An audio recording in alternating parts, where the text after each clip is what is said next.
Well, good morning, everyone. Well, it is morning for me anyway. Last year I did a series of videos about Christmas. Except I had a pretty beautiful Santa suit. It is still in Ukraine waiting for me. Maybe, maybe it's gone, I don't know.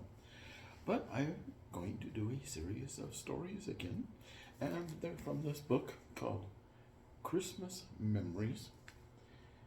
And who's it by? It's by no, illustrations are by Norman Rockwell. It doesn't tell me who made the book. So, the first one I'm going to read is about Christmas trees. We have a Christmas song, Oh Christmas Tree, Oh Christmas Tree. I'm not going to sing it for you. I'm going to read the words to make sure everybody understands it and then tell you a little bit about the trees of Christmas. So, the song is called O Tannenbaum, and it goes, O Christmas tree, how lovely are your branches. In summer sun, in winter snow, a dress of green you always show. O Christmas tree, how lovely are your branches. And second verse, O Christmas tree, with happiness we greet you. When decked with candles once a year, you'll fill our heart with Yuletide cheer. O Christmas tree, with happiness we greet you. You see, like in the old days, they didn't have all these pretty little lights. They hung candles on the tree, which caused many a fire, because if you don't water the tree, it dries out and becomes extremely flammable. So there were many house fires, even when I was a child, when candles were not used, by the way. So what kind of trees did we have at Christmas?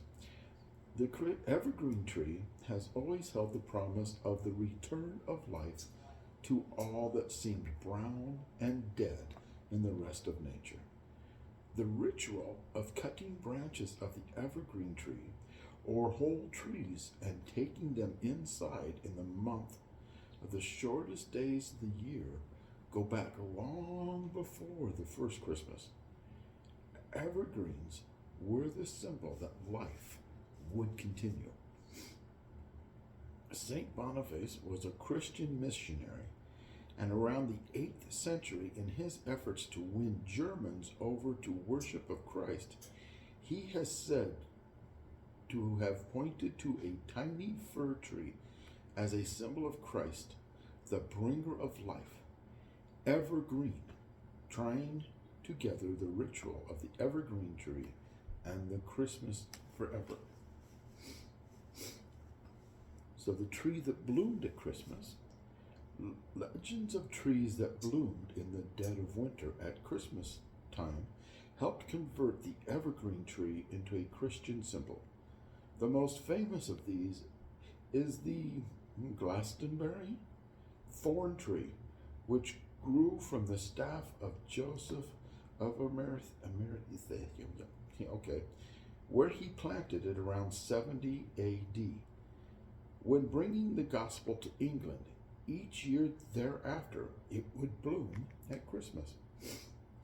If a miracle tree did not occur in a town, a representation was easily made by fastening handmade flowers to a tree. A merchants' guild in Riga, Latvia, was the first recorded incidence of such a practice in 1510. Soon the custom spread from flowers to other things. By the 17th century, the German tree called Christmasbaum, the Christ tree, provided food for the body and spirit with beautifully shaped, elaborate candles and cookies for the tree. We don't have any cookies on our tree. I usually hang candy canes on it, but I didn't do it this year. The story is told that while looking through the branches of a tree at a clear and starry sky one Christmas Eve in the 16th century, Martin Luther was inspired to put candles on the Christmas tree. The candles were to symbolize the Christ child as the light of the world. So that's what our pretty little lights are supposed to represent.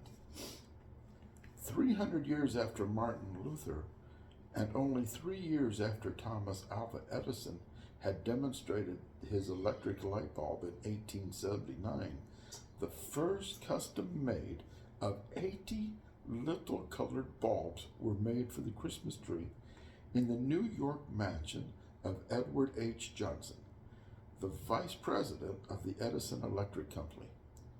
Only the wealthy were able to afford electric Christmas lights for many years. But in 1903, more than 20 years later, General Electric and the Eveready Company collaborated to make a ready-made string of Christmas lights. Although more in the reach of the average man at $12 a set, these lights were still approximately 1 week's wage for the working man. Now we have them so very cheap. This tree was on sale. I think it ended up costing me $24, and it already had the lights on it. So everything gets cheaper with years to come. So that's today's story. I hope you all have a very Merry Christmas, and let's hope for a Happy New Year for everyone.